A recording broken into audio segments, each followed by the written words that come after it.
성령님은 생기처럼 역사하십니다. 바람처럼 역사하시죠.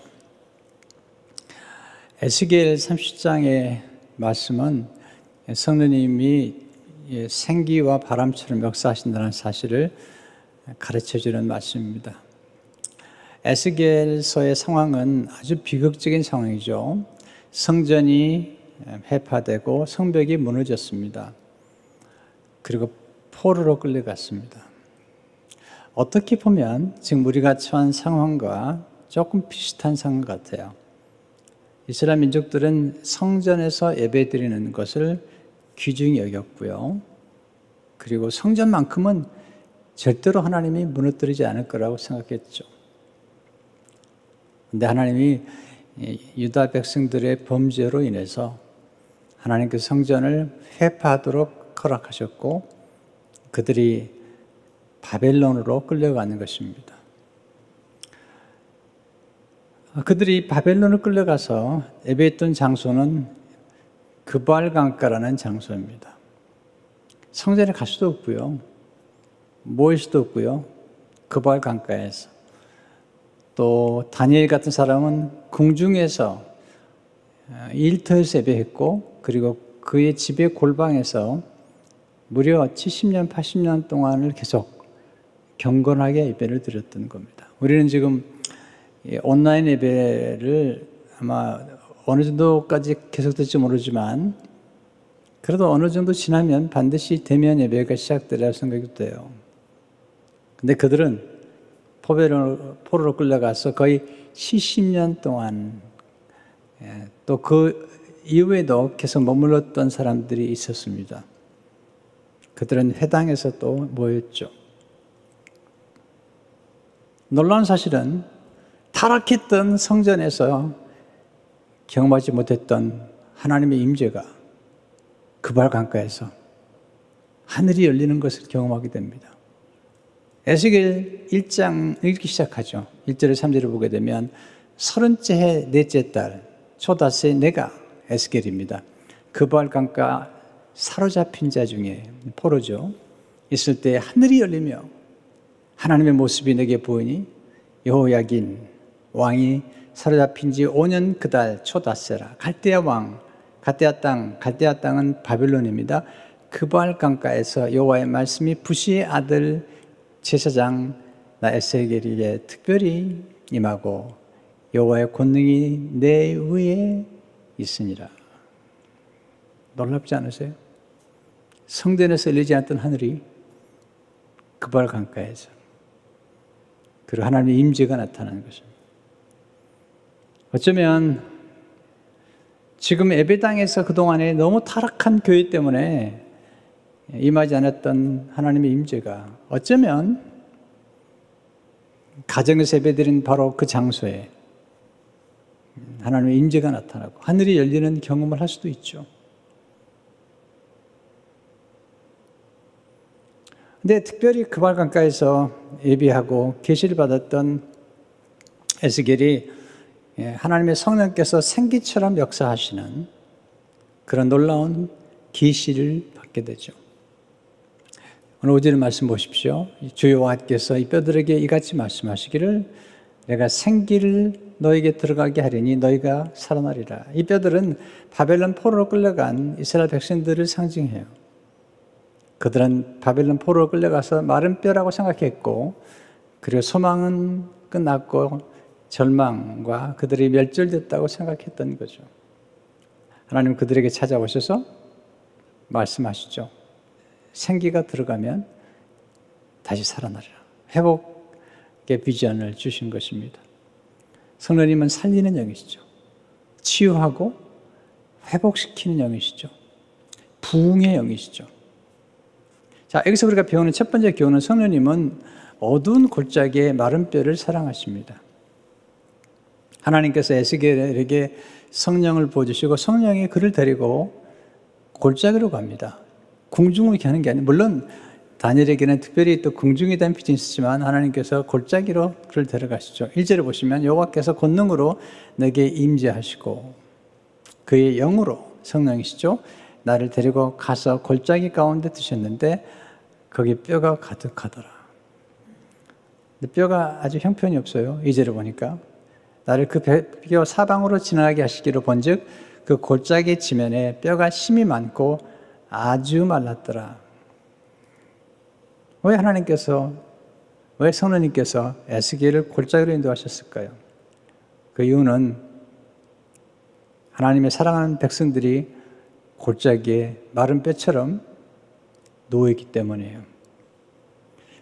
성령님은 사랑의 영이시죠. 사랑은 관심이죠. 근데 하나님이, 성령님이 이 골짜기에 있는 사람들을 사랑하신다는 거예요. 소외된 사람들, 버려진 사람들, 소망이 없는 사람들, 절망 중에 있는 사람들을 사랑하셔서 에스겔을 데리고 찾아가신 겁니다. 그들은 스스로 고백하기를 이제는 더 이상 소망이 없다는 거죠. 11절을 보시면 또 내게 이르시되 인자야 이 뼈들은 이스라엘 온 족속이라. 그들이 이르기를 우리의 뼈들이 말랐고 우리의 소망이 없어졌으니 우리는 다 멸절되었다 하느니라. 그러니까 그들 스스로에 대한 자아상이 뭐냐면 우리는 마른 뼈와 같고 또 스스로가 말하기를 그들의 언어가 부정적이죠. 우리에게는 소망이 없다는 거죠. 우리에게는 이제 절망뿐이고 우리가 망하게 되었다. 그렇게 서로 말하고 있는 것입니다. 그들은 누굴까요? 하나님의 사랑하는 백성들입니다. 우리 인생에서 가끔 우리가 분명히 하나님 사랑하는 것을 알지만 우리는 가끔 이런 골짜기를 통과하게 돼요. 눈물의 골짜기, 사망의 음침한 골짜기, 절망이라는 골짜기, 가난이라는 골짜기, 실패라는 골짜기, 버림받은 골짜기, 거절당한 골짜기, 배신당한 골짜기, 무시와 천대를 당한 골짜기, 이런 골짜기들을 통과하게 돼요. 근데 놀라운 사실은 하나님이 바로 그런 골짜기를 통과할 때 하나님이 우리를 찾아오신다는 거예요. 그 골짜기는 절망의 장소가 아니라 오히려 하나님이 찾아오셔서 하나님이 임재하는 장소가 이 골짜기라는 것입니다. 꿈을 꿨게 하세요, 오히려. 절망의 순간에 꿈을 꾸게 하시는데 3절을 보시면 그가 내게 이르시되 인자야 이 뼈들이 능히 살 수 있겠느냐 하시기로 내가 대답하되 주 여호와여 주께서 하시나이다. 에스겔이 자신이 없는 거예요. 그발강가에서 예배를 드리고 함께 포로로 끌려온 수많은 유다 백성들이 지금 절망 가운데 있는데 하나님이 물어보시는 거예요. 하나님의 백성, 유다 백성들이 다시 살 거라고, 다시 회복될 거라고 믿느냐고 물어보시는 거죠. 이 질문은 하나님의 믿음에 대한 믿음, 하나님의 능력에 대한 질문이요, 사랑에 대한 질문이죠. 하나님이 능히 지금 이 마른 뼈와 같은 이스라엘 백성들을 회복시킬 수 있다고 내가 믿느냐는 거예요. 그리고 하나님에게 여전히 사랑한다는 사실을 믿느냐고 물어보시는 겁니다. 자, 우리가 인생을 살아가면서 많은 고난을 겪어요. 고난이 없는 사람이 없어요. 제가 사람들 만나보면 다 어딘가 좀 아프고요. 또 뭐 아프지 않으면 가난하거나 좀 실패하거나 또는 자녀가 문제가 있거나 뭐 완벽한 사람을 제가 본 적이 없어요. 하나님은 저마다에게 십자가를 주시고 저마다 인생의 골짜기를 통과하게 하시는 거예요. 네, 하나님께서 말씀하시죠. 하나님은 마른 뼈에 내가 관심을 가지고 있고 그리고 마른 뼈를 회복시키겠다는 하나님의 놀라운 계시를 지금 하고 계시는 거죠. 두 번째 배우는 교훈은 성령님을 통해서 좌절된 꿈을 회복시켜 주시는 것입니다. 자, 그들 스스로가 생각하는 길을 이제 절망했다는 거죠. 꿈이 더 이상 꿈을 꿀 수 없다는 거죠. 11절을 다시 보시면 우리의 뼈들이 말랐고 우리의 소망이 없어졌으니 우리는 다 멸절되었다 하느니라. 그들의 말이 그러는 거죠. 그들의 생각이 그러는 거죠. 자, 여기서 우리가 인생에서 직면하는 질문 4가지가 있는데요. 이 4가지를 해결해 주는 분이 성령님이세요. 아주 중요한 질문들이에요. 아니, 우리가 늘 날마다 경험하는 인생의 문제와 인생에 대한 질문들이에요. 첫째로 성령님은 꿈의 문제를 해결해 주세요. 특별히 좌절된 꿈, 상실해버린 꿈의 문제를 해결해 주세요. 이 꿈은 그 소망을 얘기하죠. 그들 스스로가 말하기를 이제 소망이 없다는 거죠. 아니라는 거죠. 하나님은 성령을 보내주시면서 새로운 꿈을 꾸게 하세요. 요에스의 말씀을 인용한 베드로가 성령 체험한 다음에 사도행전 2장 17절에서 이렇게 말하죠. 하나님 말씀하시기를 말세 내가 내 영을 모든 육체에게 부어주리니 너의 자녀들은 예언할 것이요 너의 젊은이들은 환상을 보고 너희 늙은이들은 꿈을 꾸리라. 성령이 마시게 되면 젊은이나 어른들이 다 환상과 꿈을 보게 되는 거죠. 또한 하나님은 소망을 주시는 분이세요. 예, 제가 좋아하는 말씀이 물론 많지만 로마서 15장 13절의 말씀 참 좋아해요. 소망의 하나님이 God of Hope, 네, 모든 기쁨과 평강을 믿음 안에서 너에게 충만하게 하사 성령의 능력으로, 잘 들으셔야 돼요. 네, 그냥이 아니고요. 성령의 능력으로 소망이 넘치게 하시기를 원하노라. 성령이 우리에게 임하시게 되면 우리에게 소망이 넘치게 돼요. 두 번째, 성령님은 생각의 문제를 해결해 주시는 거죠. 인생에 많은 문제가 생각에 있는 거잖아요. 우리 인생을 만들어가는 것은 생각이 있습니다. 좋은 생각이냐 나쁜 생각이냐, 긍정적인 생각이냐 부정적인 생각이냐, 영의 생각인가 육의 생각인가, 이게 굉장히 중요하고요. 이런 생각들이 우리에게 수많이, 하루에도 5만 개 정도 생각이 지나간다는데, 이런 생각에서 내가 어떤 생각을 내가 선택하고 어떤 생각을 반복해서 품을 것이냐는 우리 인생에서 굉장히 중요한 이슈죠. 아마 생각에 관해서 가장 글을 탁월하게 쓴 사람 중 하나가 제임스 알렌이라는 분인데, 그게 보면 생각이 얼마나 중요한지를 설명해요. 그는 이렇게 얘기하죠. 마음속에 생각이 그대를 만든다. 지금 그대의 모습은 생각에 빚어놓은 것이다. 네. 그런 생각은 씨앗 같다는 거죠. 좋은 생각이 좋은 열매를 맺을 것이며, 나쁜 생각은 당연히 나쁜 열매를 맺는다. 환경이라는 외부 세계는 생각이라는 내면 세계에 따라 만들어진다. 근데 우리 경험한 것처럼 한두 번의 생각으로 이렇게 뭐가 만들어지지 않아요. 제가 경험해보니까 집중적인 생각과 반복적인 생각. 문제는 어떤 생각을 집중하고 반복하느냐에 따라서 우리 인생은 달라지는 거예요. 자, 제임스 알렌의 말을 조금 더 인용해 볼까요? 좋든 나쁘든 어떤 생각을 끊임없이 계속하면, 이게 이제 굉장히 중요한 이슈인데요. 끊임없이 계속하면 그 영향이 성격과 환경으로 이어지는 것은 분명한 사실이다. 왜 하나님께서 성경을 묵상하려고 할 때 주야로 묵상하라고 그럴까요? 네, 끊임없이 생각하라는 거죠. 자, 우리의 생각에 자극을 주고 잘못된 생각을 바꿀 수 있는 유일한 길은 하나님의 말씀이에요. 하나님의 말씀 속에 긍정적인 말씀과 그리고 믿음의 말씀들을 우리 생각 속에 주입시켜야 돼요. 가만히 있으면 안 돼요. 가만히 있으면 우리 생각 안에도 잡초처럼 자라게 돼요.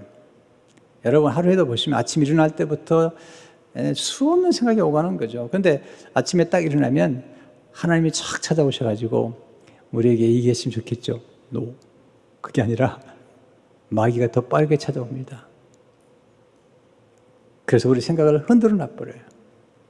불안하게 만들어요. 네. 하루에 찾아오게 될 두려운 생각들을 가져오는 거죠. 자, 마귀가 우리 생각을 점령하기 전에 우리 하나님 말씀과 기도로 시작해야 돼요. 눈 뜨자마자 주기도문을 암송하고 또 시편을 암송하고, 그리고 스마트폰으로 손을 대기 전에 할 수가 있다면, 아니면 스마트폰으로 손을 댔다고 그러면 먼저 성경을 열고 하나님의 말씀과 접해야 돼요. 이게 삶의 기술이에요. 이거 삶의 예술이에요. 왜냐하면 생각은 바꿀 수 있어요. 얼마든지 바꿀 수 있어요. 우리가 텔레비전 채널을 바꿀 수 있다면, 우리가 유튜브의 채널을 바꿀 수 있다면 얼마든지 바꿀 수 있는 거예요.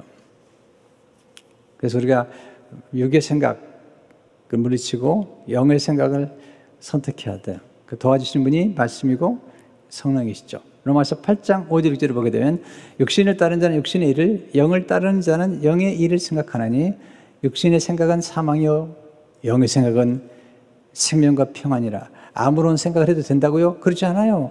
육신의 생각은 사망이에요.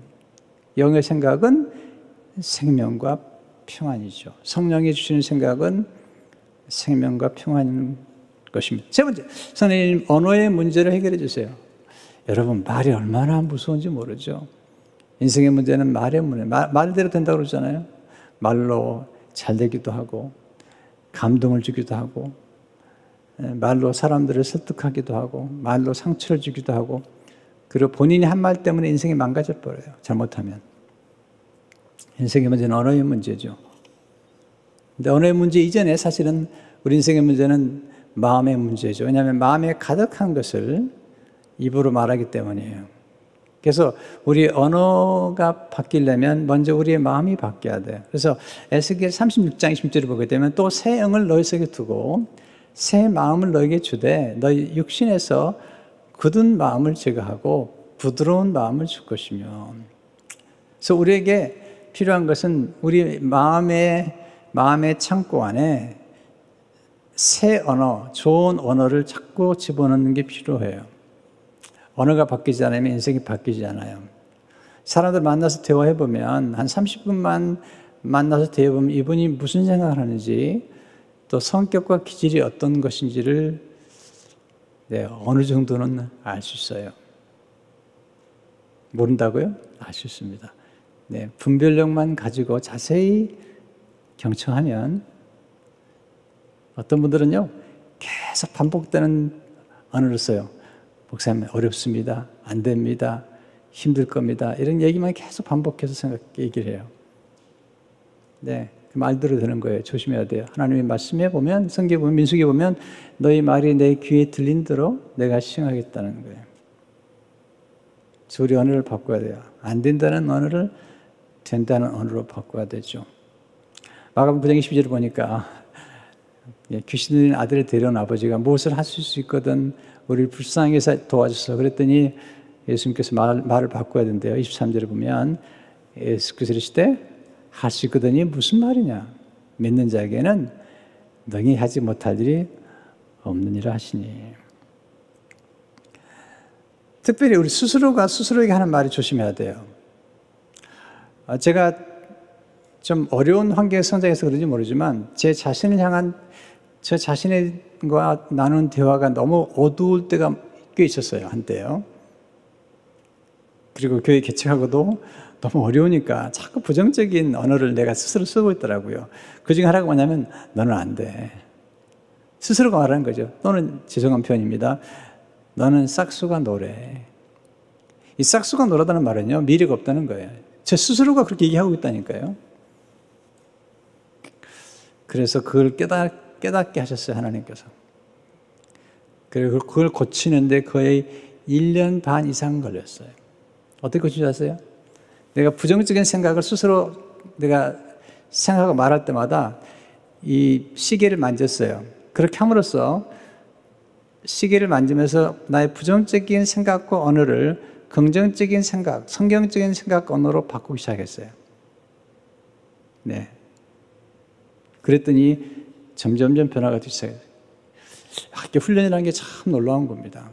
그래서 이제는 내 생각이 아니라 하나님의 생각을 스스로 받아들이기 시작해요. 하나님 생각이 뭐죠? 우리를 향한 하나님 생각은 소망이죠. 그리고 이렇게 말씀하시잖아요. 너는 내 사랑하는 아들이요 딸이다. 하나님의 말씀이에요. 사탄의 말 듣지 마세요. 하나님 말씀하시죠. 너는 그리스도 안에서 의인이다. 왕 같은 제사장이다. 너는 상속자다. 너는 구원받은 하나님의 자녀다. 이게 놀라운 거예요. 이스라엘 백성을 향해서 히브리인 오해를 향해서 하나님 뭐라고 말씀하시죠? 너는 세계 모든 민족이 뛰어나게 될 거라는 거예요. 너는 왕 같은 제사장이라는 거예요. 제사장 나라가 된다는 거예요. 축복의 통로가 된다는 거죠. 자, 우리가 점검해 볼 게 뭐냐면 스스로가 스스로에게 하는 말들이 어떤 말인가를 자꾸 생각해야 돼요. 왜냐하면 그 말이 우리를 만들어가기 때문이죠. 그 언어를 변화시키는 훈련을 해야 돼요. 모든 것은 우리 마음에 시작돼요. 그리고 밖으로 나가는 것입니다. 말이 좋은 말을 많이 하셔야 돼요. 칭찬과 격려의 말, 감사의 말을 많이 하셔야 돼요. 어떤 말은 옳은 말을 너무 잘해요. 자꾸 바른 말을 잘하는데 옳은 말 잘하는 게 좋은 게 아닙니다. 욥기 6장 25절을 최근에 읽다가 옳은 말이 어찌 그리 고통스러운고 너의 책망은 무엇을 책망함이냐. 옳은 말. 여러분 자녀들에게 자꾸 옳은 말 하면 자녀들이요 아주 기가 죽어버립니다. 너 공부도 못하는 것이. 아니 공부 못한 거 내가 알고 있는데 그것까지 확인시킬 필요는 없잖아요. 여러분 공부가 인생의 전부입니까? 물론 학생 때는 그렇게 전부처럼 느끼지만 우리가 인생을 조금만 살아봐도 여러분 공부가 인생의 전부가 아니에요. 네, 학교 다닐 때는 아주 최고 좋은 학교고 여러분 최고 좋은 학교 들어가가지고 아이비리그 들어간 학생들 가운데 들어가면 좋죠. 30%가 드랍아웃해요. 아니면 정신질환에 빠져가지고 허우적거리다가 치유되기도 하고 아니면 아예 그냥 드랍아웃돼요. 저는 좋은 학교 가는 건 막지 않아요. 그러나 그것만이 인생의 전부는 절대로 아닙니다.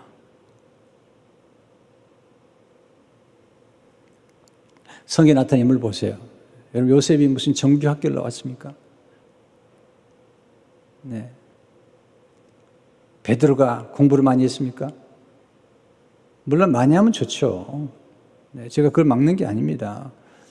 아이들을 교육할 때 성경 보세요. 죄인인데 우리 은이라고 얘기하시고 만들어 가시잖아요. 그처럼 아이가 아직 모르는 거예요. 조금 가봐야 아는 거예요. 네, 인생은 제가 잘 모르겠더라고요. 네, 꼭 뭐 대학을 나가든 뭐 대학 나오면 좋지만 대학 안 나고도 얼마든지 훌륭한 인물들이 많이 나오더라고요. 그러니까 우리는 잘 모르겠어요. 조금 더 인생을 멀리 봐야 되죠. 똑똑하게 키워놓으면요, 그건 또 부모를 우습게 여깁니다. 잘 모르겠습니다. 그러니까 너무 옳은 말 하지 마. 여러분, 옳은 말 잘하면요, 죽습니다. 네. 너 그렇게 해가 되겠냐?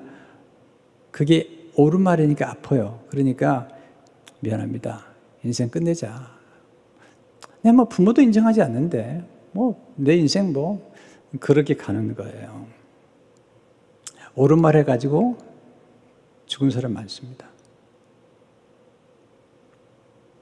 하나님은 옳은 말 하지 않으세요. 좋은 말 하세요. 복된 소식. 제가 옳은 말이 나쁘다고 얘기하지 않겠어요. 또 필요해요. 때로는요. 우리 인생 가운데 피드백이 필요한데 그러나 네, 긍정의 언어. 네, 복음은 복된 소식이에요. 옳고 그름을 따지는 것은 선악과예요. 옳고 그름을 따지는 그것은 율법이에요. 그리고 옳은 것을 통해서 우리를 괴롭히고 우리를 무너뜨리는 게 누구냐면 사탄이에요. 너 죽으라는 거예요.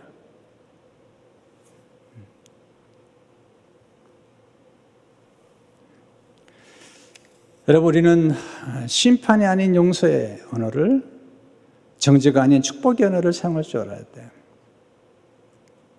옳은 말 잘하는 집안 불행합니다. 남편을 향해서 손가락질을 하면서 아내가 옳은 말을 하면 그 집안 불행합니다. 또 남편이 아내를 향해서 손가락질하면서 너 같은 것이 그러면 불행합니다. 그런 가정은요. 또 교회에서도요, 아주 바른 말 잘하는 분들이 계세요. 그런 분들이 교회를 아주 어렵게 만드는 거예요. 그리고 스스로는 경건하다고 생각하죠. 내가 예수를 얼마나 잘 믿는데 난센스.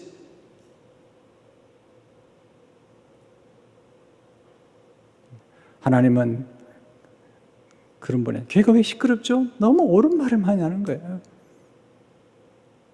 다 옳다고 그러는데 다 틀린 거예요. 어떨 때는요. 우리 언어가 바뀌어야 되는데 그 언어가 바뀌는 길은 성령 충만 받은 길밖에 없어요. 여러분 성령 충만 받으면 피차 지혜를 나누게 돼요. 그리고 신령한 노래를 부르게 돼요. 사도행전 2장 4절을 보니까 그들이 다 성령의 충만을 받고 성령의 말하게 하심을 따라 다른 언어들로 말하기를 시작하니라. 네 번째, 성령님은 우리의 믿음의 문제를 해결해 주시죠. 지금 그들의 믿음이 약해졌잖아요. 성령이 역사하시게 되면 믿음이 강해집니다. 주님은 주로 믿음을 따라 역사하시잖아요. 데살로니가전서 1장 5절을 보니까 이는 우리 복음이 너에게 말로만 이룬 것이 아니라 또한 능력과 성령과 큰 확신으로 된 것이라. 말씀이 우리 안에 역사하게 되고 그리고 성령이 역사하게 되면 우리 믿음이 자꾸 커져요. 네, 그냥 메마른 뼈가 살아나는 정도가 아니라 큰 군대가 돼요. 에스겔 30장 10절에 보니까 얘네가 그 명령대로 태어나 있더니 생기가 그들에게 들어가며 그들이 곧 살아나서 일어나서는데 그렇게 큰 군대더라. 하나님은 사람들과 좀 다르게 보세요. 마른 뼈에게서 무한한 가능성과 그리고 무한한 잠재력을 보시는 거죠. 여러분 가끔 여러분 인생에서 때로는 마른 뼈같이 몸이 아프기도 하고요. 힘들 때를 경험할 거예요. 다 경험해요. 저도 경험했거든요. 그런데 놀라운 사실은 그런 상황 가운데서 하나님의 더 놀라운 은혜를 많이 경험했어요. 허드슨 테일러의 생애를 제가 자주 읽고 접했습니다. 왜냐하면 참 제게 많은 영감을 주기 때문이에요. 한 번에 이분이 중에 선교하다가 몸이 너무 아팠어요. 런던에 돌아왔습니다. 그가 침대 위에서 주로 생활을 했어요. 휠체어를 의지했어요.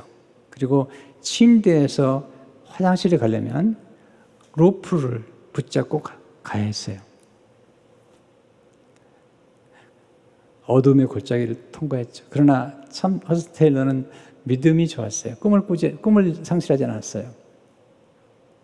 그리고 하나님 말씀 의지하고 믿음으로 신문에다가 기고를 했습니다. 중국에 선교사가 필요합니다. 네, 희생을 감수할 수 있는 사람 연락 주십시오. 그런데 침대 위에서 로프를 붙잡고 움직여야 되는 그에게 하나님이 역사하셨어요. 그래서 사람들이 찾아와가지고 침대 옆에서 인터뷰를 하는 겁니다. 그리고 그 사망의 음침한 골짜기를 통과할 때에 하나님이 18명의 선교사님을 중국에 파송하게 되었고 중국 내지 선교회가 만들어집니다. 거기서 끝나지 않습니다. 네, 결코 이룰 수 없는 것 같은 침대 위에서만 지냈던 그를 위해서 그의 친구들이 기도하기 시작합니다. 그리고 회복이 됩니다. 중국 선교의 놀라운 역사가 전개가 됩니다. 하나님은 좌절된 꿈을 회복시켜주는 데 전문가세요. 세 번째, 성령이면 생기와 말씀이 함께 역사할 때 부흥이 시작되죠. 항상 말씀과 성령님이 함께 역사하세요. 왜냐하면 말씀은 성령의 감동으로 지어진 거예요. 자, 오늘 4절의 6절을 보게 되면 또 내게 이르시되 너는 이 모든 뼈에게 태어나 이르기를 너희 마른 뼈들아 여호와의 말씀을 들을지어다. 주 여호와께서 이 뼈들에게 이같이 말씀하시기를 내가 생기를 너에게 들어가게 하리니 너희가 살아나리라. 너희 위에 힘줄을 두고 살을 피고 가죽으로 덮고 너희 속에 생기를 넣으리니 이게 성령이시거든요. 내가 살리라. 또 내가 여호와인 줄 너희가 알리라 하셨다 하라. 예, 성령님은 생기처럼 역사하시죠.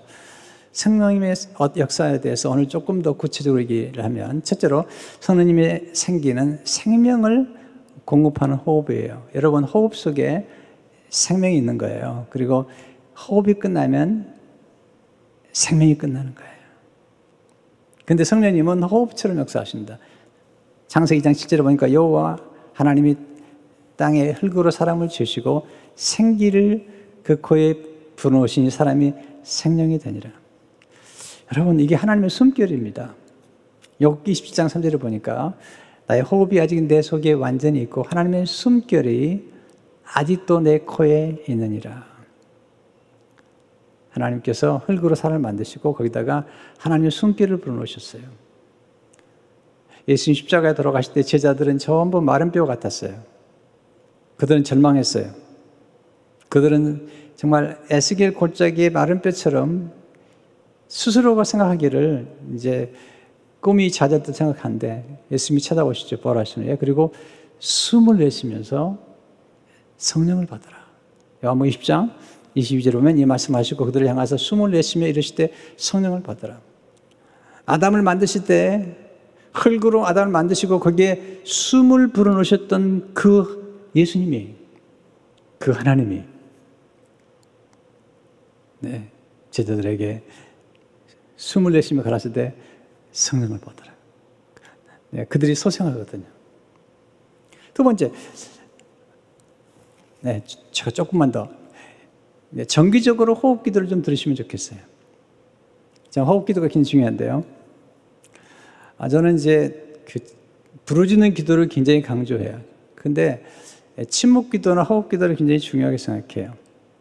왜냐하면 호흡 기도의 특징은 어디를 가든지 일하는 현장에서 또는 누구랑 이야기하는 중에도 기도를 할 수 있기 때문이죠. 성령은 호흡이에요. 호흡처럼 역사하시는 거예요. 그래서 숨을 내쉴 때 우리 죄를 토해내고요. 들이쉴 때 성령의 생명을 우리가 들으시는 기도를 하는 거죠. 동방교회 그 기도 가운데 예수의 기도라는 기도가 있는데 주로 성령 안에서 예수님의 기도를 하루 종일 드리는 그런 기도 훈련을 한 분들이 많았어요. 그 기도는 아주 짧은 기도예요. 주 예수님, 주 예수 그리스도 하나님의 아들이시여, Lord Jesus Christ, Son of God, 불쌍히 여기소서, have mercy on me. 나는 죄인입니다. I am a sinner. 짧은 기도인데요. 이 기도를 집중해서 거듭거듭 생각하게 하면서 recollection 말을 쓰는데요. 계속 하다 보면은 놀라운 평화와 그리고 평강을 경험하는 것. 주 예수 그리스도 하나님의 아들이시여 불쌍히 여기소서 나는 죄인입니다. 이 기도를 반복해서 드리는 겁니다. 성령 안에서. 그래서 호흡 기도를 드리는 거죠. 이 기도는 어디서나 드릴 수 있어요. 여러분, 이 깊은 호흡 기도가 또는 깊은 호흡이 얼마나 중요하냐면, 제가 이제 그 교회를 개척하고 89년도에 첫 번 개척한 교회에서 엄청난 어려움과 침체를 경험했어요.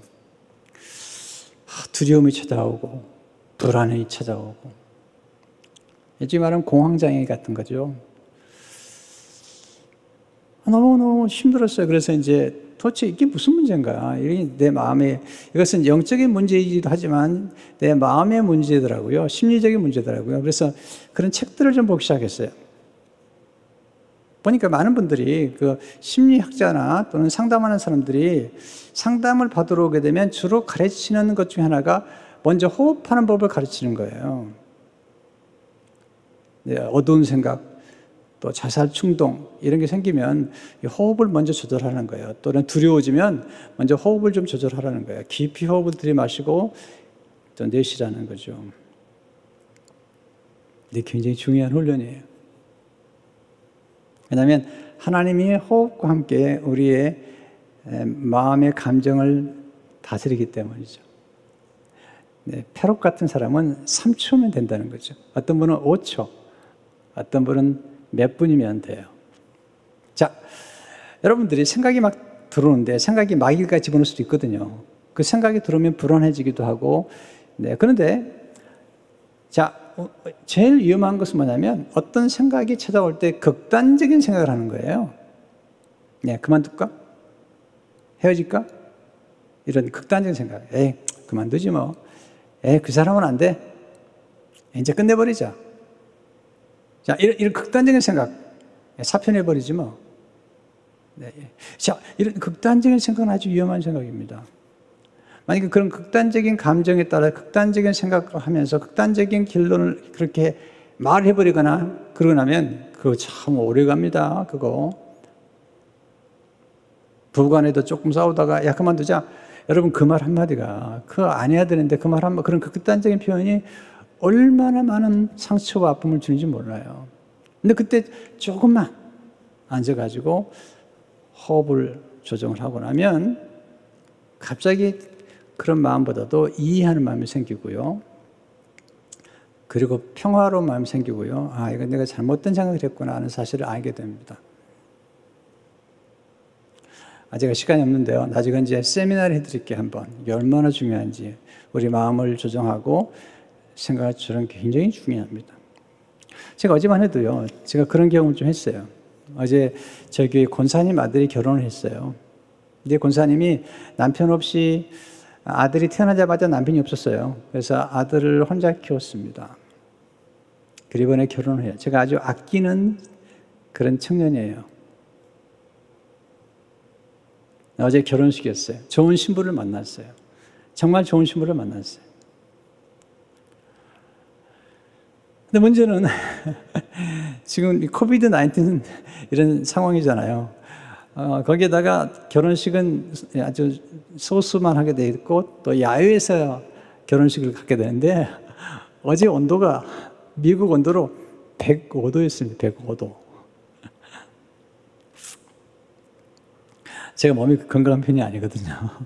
근데 생각이 드는 거죠. 야, 105도나 되는 이 더운 날씨에 가운을 입고 그리고 마스크를 쓰고 갔다가 마스크를 잠시 벗고 주례를 해야 되는데 괜찮을까? 이런 생각이 드는 거죠. 근데 이 어머니, 이 권사님에게 또 이 우리 교회 청년에게는 너무 중요한 결혼식이죠. 네, 기도하기 시작했어요. 떠나기 한 1시간 전에 하나님 저를 도와주십시오. 너무 중요한 결혼식 아닙니까? 평생에 한 번 있는 결혼식인데 제가 고요함을 주시고 더위를 느끼지 않도록 도와주십시오. 이 기도를 했어요. 근데 놀라운 사실은 제가 결혼식장으로 가기 전부터 평화가 오기 시작했어요. 그리고 결혼식장에 갔는데 굉장히 더웠습니다. 더운데 마음이 아주 고요하고 편안하니까 더위를 못 느꼈어요. 다른 사람들은 뭐 선풍기를 막 하는데 저는 그렇지도 않았고요. 차가운 물도 마시지 않았습니다. 정말 고요하게 주례를 마치고 축복해주고 돌아왔습니다. 신랑 신부가 양가 부모님께 인사를 하는데 그렇게 울더라고요. 또 이 아들이 어머니 혼자 가부가 돼가지고 자기를 평생 지금까지 키워준 어머니를 부둥켜 안고 그냥 우는데 제가 눈물이 나오는데요. 야, 너무 드러낼 수는 없고 그런데 굉장한 울림이 있었습니다. 그래서 순식간에 그 어머니가 아들을 키웠던 30여 년의 세월이 내 머릿속에 스쳐가는 거예요. 아주 감동적인 결혼식이었습니다. 네, 제게는 큰 기도응답이었습니다. 왜냐하면 정말 더운 날이었는데 그렇게 고요할 수가 없었어요, 마음이요. 그리고 집에 들어왔는데 집에 들어오니까 엄청 덥더라고요. 집에 들어와서 힘들었어요, 오히려. 근데 그 결혼식 하는 모든 과정에서 돌아가는 모든 과정은 그렇게 평화로울 수가 없었어요. 왜냐하면 제가 기도했거든요. 고요하게 침묵하며 기도하고 그리고 호흡 기도를 드렸는데 너무 도움이 됐어요. 한번 여러분이 해보세요. 이것도 훈련인데요.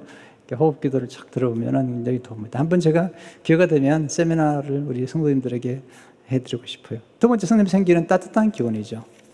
네, 바울이 성령 받기 전에는 살기가 등등했습니다. 어떤 사람 만나보면요, 살기를 느끼면 차가워요. 성령은 따뜻합니다. 어미닭처럼 따뜻하게 품어서 살리죠. 세 번째, 성령 생기는 거듭나게 하는 신비로운 기운이죠. 바람. 네. 요한복음 3장 6절 8절을 보니까 육으로 난 것은 육이요 영으로 난 것은 영이니 내가 내게 거듭나야 하겠다는 말을 놀랍게 읽지 말라. 바람이 임으로 불매 내가 그 소리는 들어도 어디서 와서 어디로 가는지 알지 못하니 성령으로 난 사람 다 그러하니라. 성령님이 오시게 되면 우리를 살리시고 거듭나게 하시죠. 요한복음 6장 63절을 보게 되면 살리는 것은 영이니 육은 무익하니라. 내가 내게 이런 말은 영이요 생명이라. 여러분, 문자는 죽이는 거예요. 자꾸 문자적으로 나오는 분들이 계세요. 네, 그러면 그 사람을 죽일 수도 있는 거예요. 성령은 우리를 품어주시고 살리잖아요. 성령이 생기는 사랑으로 하나가 되게 하세요. 이게 진짜 중요한 메시지예요. 오늘 제가 많이 결론이지만 우리 나라와 미국에 전하고 싶은 메시지예요. 이게 에스겔이 봤던 환상이죠. 에스겔서 37장 16, 17을 보시면 인자야, 막대기 하나를 가져다가 그 위에 유다와 그 짝 이스라엘 자손이라 쓰고 또 다른 막대기 하나를 가지고 그 위에 에브라임, 막대기 곧 요셉과 그 짝 이스라엘 온 족속이라 쓰고 그 막대기들을 서로 합하여 하나가 되게 하라. 내 손에서 둘이 하나가 되리라. 와. 지금 북이스라엘과 남유다가 나뉘어져 있었거든요. 두 막대기입니다. 그게 성령 안에서 그 에스겔의 손에서 하나가 되는 거죠. 이것이 뭐죠? 십자가입니다. 십자가는 두 막대기입니다. 그 두 막대기가 합해져서 유대인과 이방인이 하나가 되는 것입니다.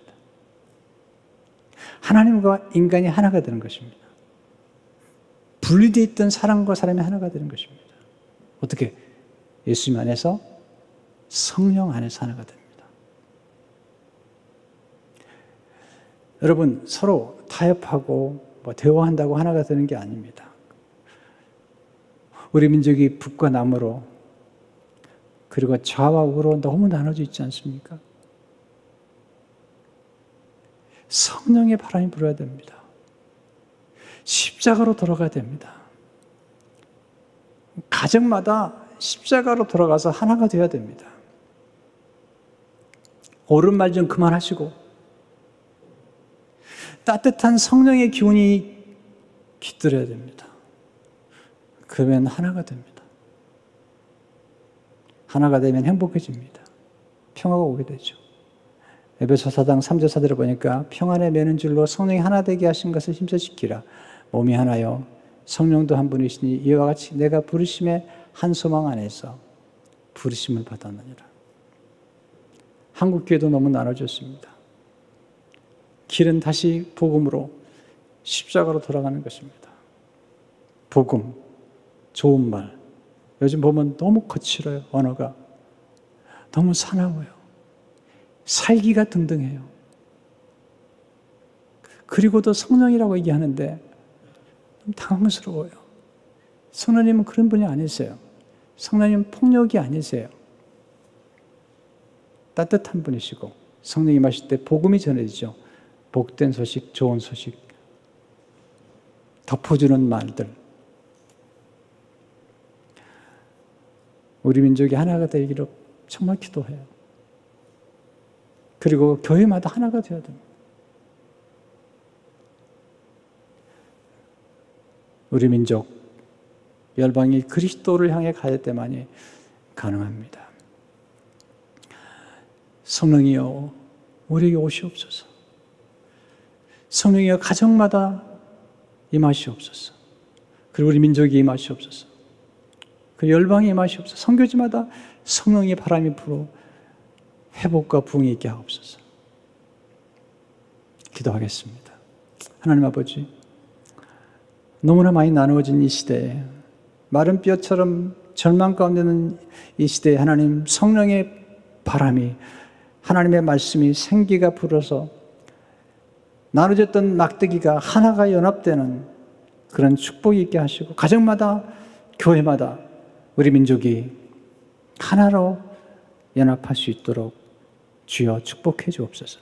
예수 이름으로 기도하옵나이다. 아멘.